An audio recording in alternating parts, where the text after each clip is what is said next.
Hello friends, welcome to rainbow healthy food. ఈరోజు వీడియోలో వినాయక చవితి రోజు వినాయకునికి నైవేద్యంగా పెట్టే మోదకాల రెసిపీని ఈజీ ప్రాసెస్లో ఎలా చేసుకోవాలో చూపిస్తాను.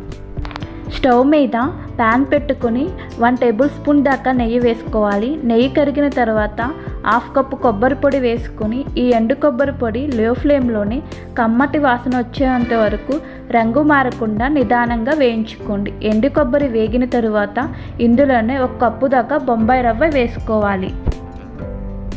ఈ రవ్వను కూడా కొద్దిసేపు నేతిలో వేయించుకోవాలి. మంచి కమ్మటి వాసన వచ్చేంత వరకు నిదానంగా లో ఫ్లేమ్లో పెట్టి మాత్రమే వేయించుకోండి.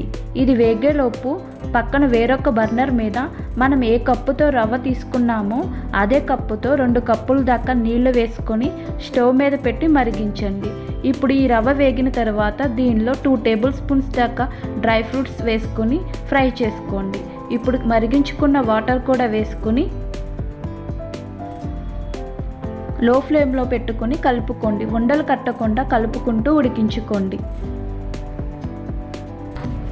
ఇప్పుడు ఇందులో 1/2 కప్పు మిల్క్లో ఫుడ్ కలర్ కొంచెం కలుపుకొని ఈ రవ్వలో వేసుకొని మొత్తం కలిసే వరకు కలుపుకుంటూ ఉడికించుకోండి. మొత్తం కలిసే వరకు. ఇప్పుడు దీనిలో 1/4 cup sugar, 1/4 cup milk powder add చేసుకోండి. మీ దగ్గర మిల్క్ పౌడర్ లేకపోతే 1 కప్పు షుగర్ యాడ్ చేసుకుంటే సరిపోతుంది. ఈ షుగర్, మిల్క్ పౌడర్ కూడా రవ్వలోకి మిక్స్ అయ్యే వరకు కలుపుకుంటూ ఉడికించుకోండి. లో ఫ్లేమ్లో పెట్టుకునే ఉడికించుకోవాలి.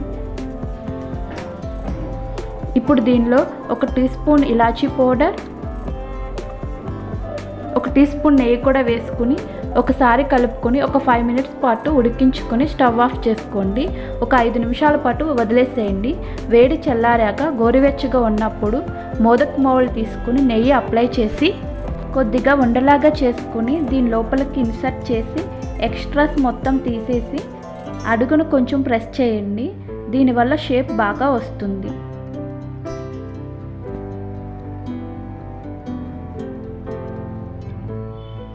మీ దగ్గర మోదక్ మౌల్డ్ లేకపోతే చేత్తో కూడా ఈ మోదకులు చేసుకోవచ్చు.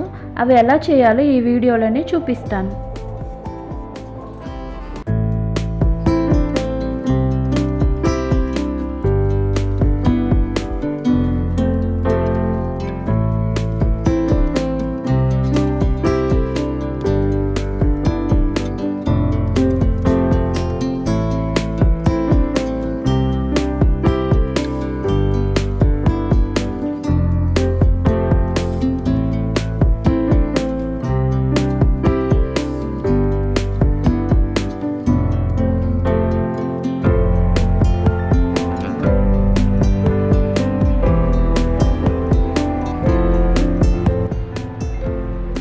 కొద్దిగా ప్రసాదాన్ని తీసుకుని బాల్ లాగా చేసుకుని దానికి పైన ఇలా షేప్ ఇవ్వాలి.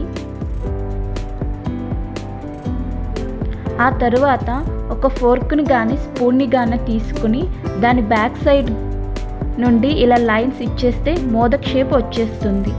ఇలా మోదక్ షేప్ వద్దనుకుంటే లడ్డూ షేప్లో అయినా వీటిని మనం తయారు చేసుకోవచ్చు. అంతేనండి, చాలా సింపుల్గా ప్రసాదం మోదకాలు తయారు చేసుకోవచ్చు. ఇలా చేస్తే ఈ ప్రసాదం మోదకులు చాలా రుచిగా ఉంటాయి. మరి ఈ వినాయక చవితికి మీరు కూడా ఈ ప్రసాదాన్ని ఇంట్లో తప్పక ట్రై చేయండి. ఎక్కువ టైం తీసుకోకుండా త్వరగా వినాయకునికి నైవేద్యం పెట్టాలనుకుంటే ఈ మోదకాలు బెస్ట్ ఆప్షన్ అండి. ఈ వీడియో మీకు నచ్చినట్లయితే లైక్ చేయండి. మీ ఫ్రెండ్స్ అండ్ రిలేటివ్స్ కూడా షేర్ చేయండి.